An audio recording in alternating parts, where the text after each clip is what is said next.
before I jump in, I just want to take a minute and just appreciate what we just saw and heard. That was amazing.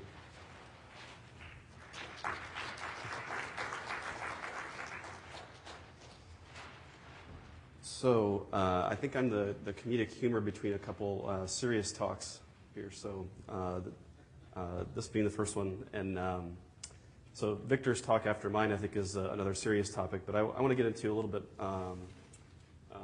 less serious ground before we jump into that. So my talk is about transformation and business agility. So thinking about transformation and all of our personal journeys as we go through transformation in different ways and within our organizations and all those kinds of things.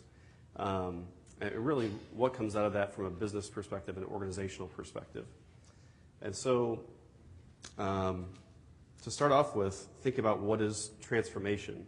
And so the ability to change and adapt to your environment, and think about how agile and what we do every day as agile coaches and how that really applies to it. And so there are things in the world like transformers that are really good at transformation, right? They're built to do that. And if you watch the movies and cartoons, they can change into a lot of things other than sort of robots and cars and things like that. They adapt to their environment very well. And so they know how to do it. That's why they're built. That's why they exist.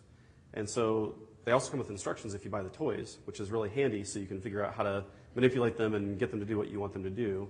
And so this is an instruction manual from the old ones from the 80s, which were really cool when I was a kid. So that's the easy way, the types of things that have an easy time with transformation. But when you get into people, the dynamic changes, right? So especially with people in organizations and businesses. So it becomes a little more difficult. And so when they try to transform, sometimes unexpected things happen, right? And so they get mixed up, confused, manipulated the wrong way. They get a little bit lost, sometimes stuck in bad positions in different ways. And so what the problem that causes for the overall business is really, it's hard to come up with a vision in this way. And if you do come up with a vision in this way, it's usually not very good. You're on the wrong end of the value chain, things like that. So it gets a bit messy when you have a tie on as well. So anyway. So when we think about transformation and business agility, what we're really trying to get to is people that can become adaptable, not get stuck in these awkward positions, and really have a vision of where they want to go. And then they can try to achieve that and deal with the bumps along the way that come up. And so one good example, I think, of an organization that has a pretty strong vision are these couple guys. So they had a vision for galactic domination. And they were pretty good at achieving that. But I think what they found out in the end is they didn't have a lot of transparency into their organization and how it worked. And so there were problems, right? And so, even though Darth Vader had his coach who was helping him along the way, his intentions were maybe not very good.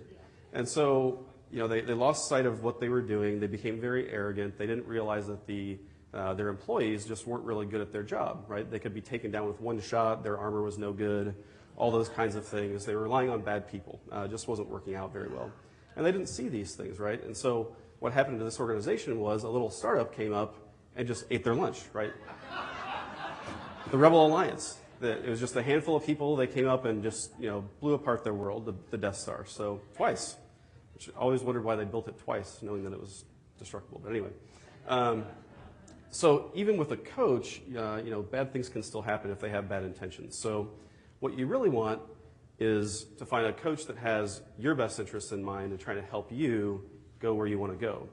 And so that coach hopefully will teach you to find transparency. And so anyone know what this picture is? The Matrix. The Matrix, right. So Morpheus handing Neo the blue pill or the red pill. Would you like to live the lie, not understand what's going on in the real world, or would you like to see reality and deal with it and try to understand how your world really works and go from there? So, of course, you can see Neo grabbing the red pill. He wants to live in the real world, right, and understand what's going on. And so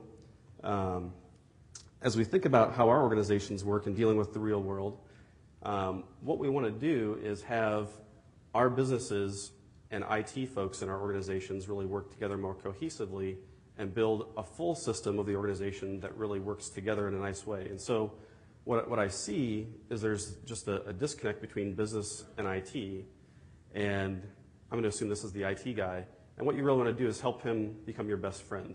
You may not want that up front, but he's really a nice guy. It's going to work out. He's smart, all that kind of stuff.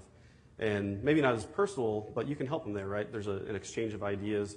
And so within that system of the organization, really getting those two pieces of the puzzle to work together for the good of the organization and the betterment of your customer interests and all those kinds of things. And so from a business perspective, having this guy as your best friend can help you do a lot of things that will help along the way to where you want to go from a business productivity standpoint, streamlining your organization, helping to automate a lot of things that you might do manually, all those kinds of things. So that's how we get towards business agility, is really taking those business processes, trying to refine them into sort of business as usual processes through technology and things like that. And so it's really nice to have that partnership with this geeky guy. It works out really well. And so automating that stuff really works out, again, when you have things that you can find that are repeatable, automate those, and then you really deal with the outliers that happen. So dealing with the bad guys that come along, but you've got your translator, your operational droid, mechanics, all that kind of stuff. They take care of all the bits and pieces that you can already understand. You deal with the outliers as a business person. That's how business agility is intended to work to really help your organization along. So what you get then is the ability to move much faster, and you've got your sort of GPS and guide along the way to help you navigate where you're going, and you can make those twists and turns much more easily because you have a better understanding of the entire system and how it ought to work, and just go faster, right? So that's the intent behind it. So thinking about another example of transformation, who knows who this guy is? A lot of people? Okay, very good. So my story of this guy is he's an educator who wanted to make a better life for his family, and so he became an entrepreneur, which is good. He was very focused on quality, created a nice, healthy system that worked for him, had some people that he could rely on. Things went well. Unfortunately, he wasn't really following all the agile principles that we think about with a sustainable pace, really getting into some bad things in terms of just working himself to death in the end. So, I think his organization worked pretty well from a transparency standpoint. He really had a good way of finding out what was going on through threats and violence and all those kinds of things. Sometimes we don't want to do those in our typical organizations, but his organization was a little different, obviously, being a drug kingpin.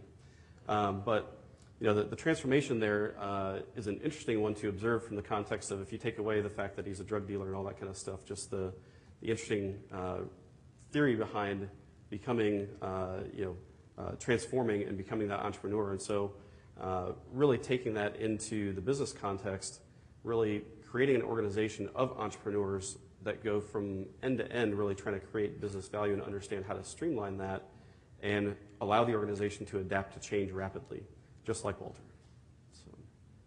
So, with that, what we're trying to get to, again, is really happy business people, happy customers, all those kinds of things. And so the ability to rapidly change where you're going, watch for those speed bumps on the road, be able to adapt to them.